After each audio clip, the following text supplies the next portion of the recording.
O repórter Leonardo Severo está lá na Bolívia, ele foi acompanhar as eleições para presidente e ele vai contar agora um pouquinho para a gente de como foi desde quando ele chegou e agora quando o Luiz Arce é presidente. Bem-vindo, Léo, eu sou a Bruna.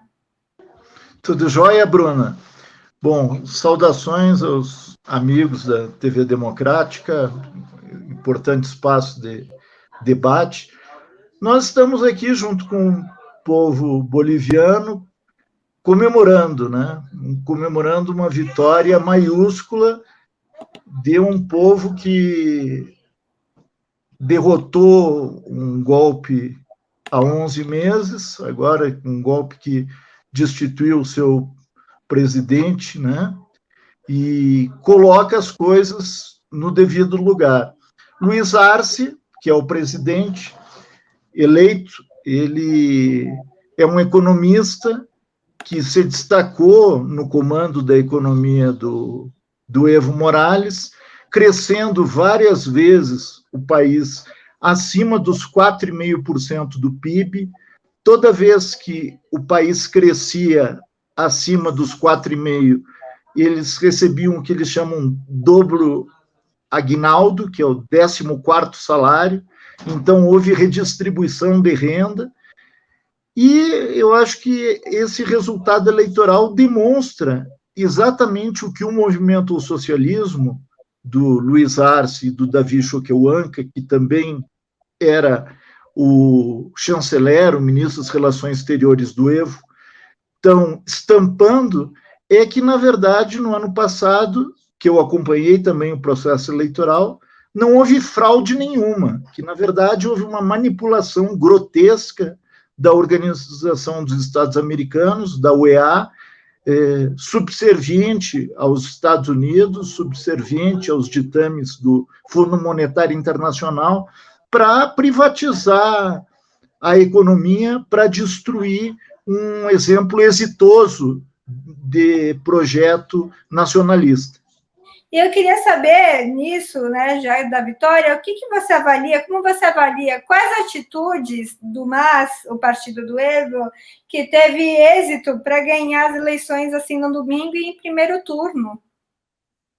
Eu acho que o mais importante, e tu me perguntou do perfil do Arce, né, é que o MAS fez uma autocrítica na prática, quer dizer, ele apostou numa renovação, né? Ele investiu numa renovação com dois nomes que eram históricos, de certa forma, porque vieram da frente da luta da reconstrução nacional, que é o Luiz Arce Catacora e o Davi Choquehuanca, e vieram também no sentido de somar os dois. Eu estava aqui na eleição do ano passado, e no comício do ano passado, falou o Evo e o Garcia Linera, que era o vice-presidente, não falou, né? Eu achei aquilo meio estranho e tal. Nesse fala os trabalhadores interculturais, fala o dirigente da Central Operária Boliviana, fazem duas pequenas intervenções, depois, sob um frio imenso, né, sei lá, 0 graus, centenas de milhares de pessoas se concentraram para ouvir o Davi Choquehuanca e depois ouvir o Luiz Arce Catacora. Então, eu acho que a Bolívia chega a um novo patamar do ponto de vista de suas lideranças. O seu partido é um partido extremamente forte, democratizado, enraizado, uma frente de esquerda nacionalista, por assim dizer, com amplo apoio da sociedade, como ficou demonstrado, e agora é construir uma nova Bolívia, né? Uma nova Bolívia, sabendo das dificuldades, sabendo que nós vamos enfrentar um imperialismo em crise, né? Os Estados Unidos já não é mais a principal economia do mundo e vai tentar fazer de tudo para sabotar um desenvolvimento independente governos que sejam soberanos, que sejam exemplares no que diz respeito à construção das suas próprias empresas, na construção do seu próprio caminho. Esse pessoal, esses golpistas, levaram uma trauletada que eles não vão se recompor tão cedo, na minha opinião, porque não existe correlação de forças na sociedade para eles virem com palhaçada, entendeu? No ano passado, havia uma margem, porque o Evo ganhou, mas foi com uma margem tênue, onde eles haviam conseguido unir o conjunto dos meios de comunicação e envolver, o que é pior, né, a força militar, o Estado e a polícia, e esse pessoal, tanto nos massacres de Sacaba quanto de Sencata, que agora eles vão precisar responder por eles, né? O alto mando vai precisar ir para a cadeia, vai ir, não tem jeito, né? Os golpistas, então, se aproveitaram desse pessoal, como sempre fazem, né? São covardes, para tentar provocar um golpe e retroceder. Agora não tem esse ambiente, né? Agora não tem esse ambiente. Eu estava indo hoje de manhã num ônibus e tinha duas senhorinhas falando, né? Uma disse para a outra, pois é, né? Foi uma lavada, né? Aí a outra disse, pois é, mexeram com quem não devia. Então, esse espírito das pessoas, né? Não tem espírito de ódio, do ponto de vista de que tenha que haver vingança, mas que tenha que ocorrer justiça o mais rapidamente possível, principalmente porque os jovens que morreram em Sacaba e em Sencata tinham média de 18, 19 anos, né? E estavam lutando pela democracia. E do outro lado, tu tinha um alto mando militar em avião, em helicóptero, e em metralhadora, fuzil, que, desrespeitando qualquer lei básica da democracia, né, abriu fogo, matou cerca de 50 pessoas, né, oficialmente, deixou centenas feridos, próximo de 1.000 feridos, prendeu também próximo de 1.000. Então, quer dizer, nós temos que virar essa página. E para virar essa página da democracia com emprego, renda, direitos, industrialização do país, particularmente a questão do lítio, né, que é muito importante, Bruna, nós vamos precisar ter justiça. E como você vê, você cobriu outras eleições aí, né? Você me contou que você estava com medo, né? Você chegou por Cochabamba para tentar driblar o esquema de segurança, com medo de ter ataques que nem aconteceu com a delegação argentina. Então, para você foi tranquilo.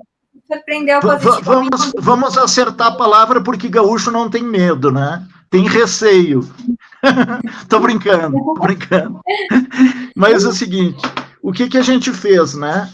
Eu estive aqui várias vezes, né? Eu escrevi um livro em 2008, Bolívia nas ruas e urnas contra o imperialismo, onde eu estive em Santa Cruz e Tarija, particularmente, onde eu vi do que era capaz esse pessoal direitista, né? Esses fascistas, essas milícias.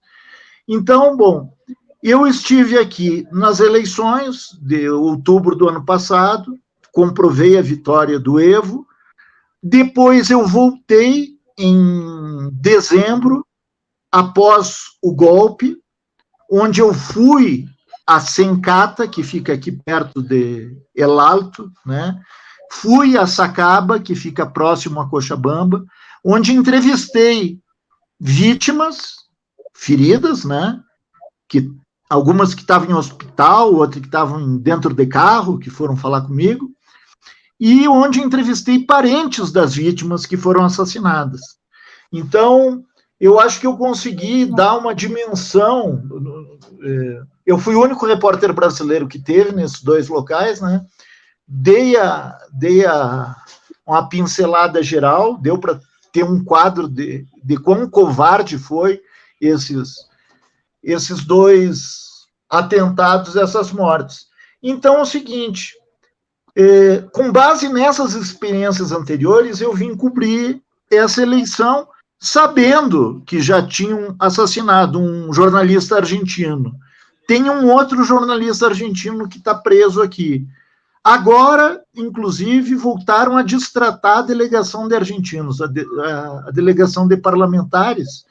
Eu, com receio, né, com a possibilidade efetiva de ser preso, eu entrei por Cochabamba, né, e depois vim para La Paz. Mas, efetivamente, todo o processo, ele foi uma queda de braço até o final.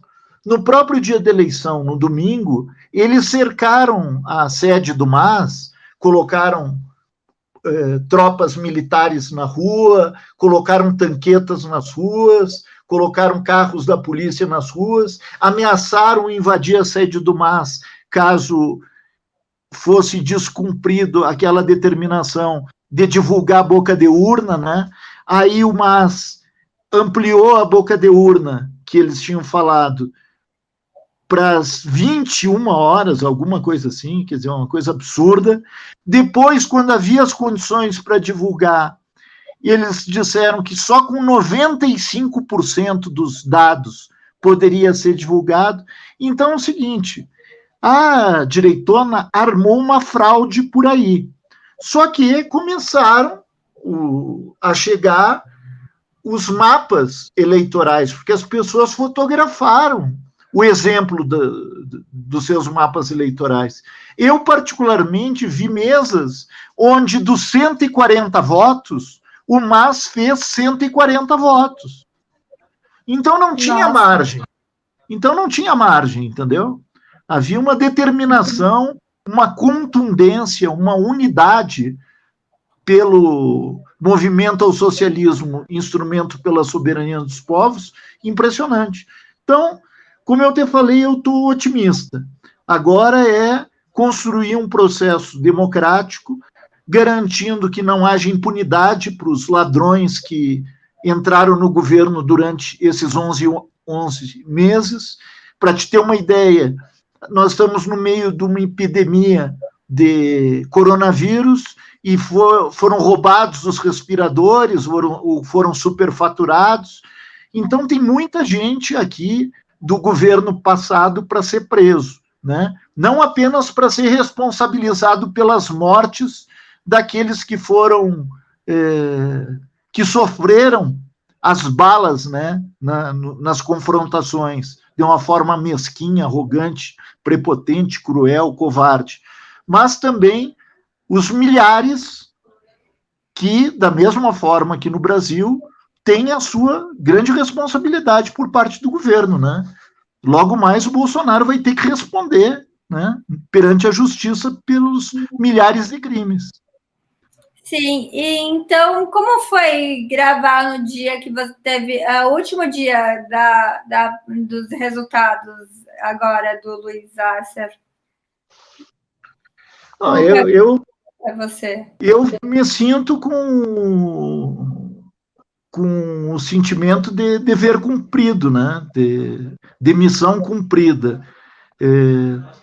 Porque sabíamos que, assim como deu tudo certo, podia dar tudo errado, porque a disposição da extrema-direita era criar confusão, né?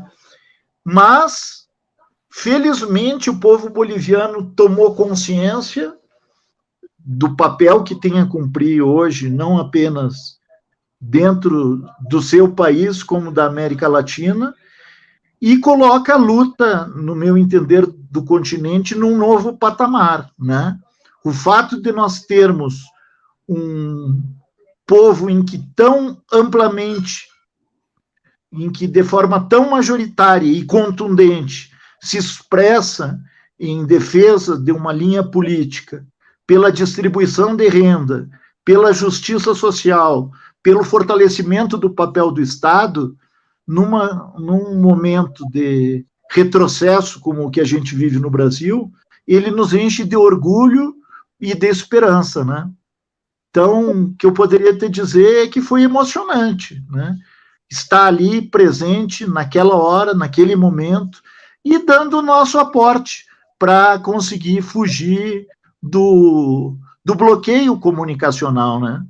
Na mesma forma, eu entrei em contato com a Carta Maior, com Hora do Povo, com o Vermelho, avisei todo mundo, né? Dizer, ó, ganhamos, vamos que vamos. E o pessoal já começou a repercutir matérias, né? E isso é chave, eu acho, essa rede de comunicação, né? Então, eu estou bastante feliz, Bruna, por estar contribuindo. De verdade, Leonardo, muito obrigada por nos dar esse panorama, essas informações diretas de como foi a cobertura aí na Bolívia. Obrigada de verdade pelas informações. De nada, o que vocês precisarem, estou à disposição. Pode deixar. Muito obrigada, Leonardo, de verdade. Tchau, tchau.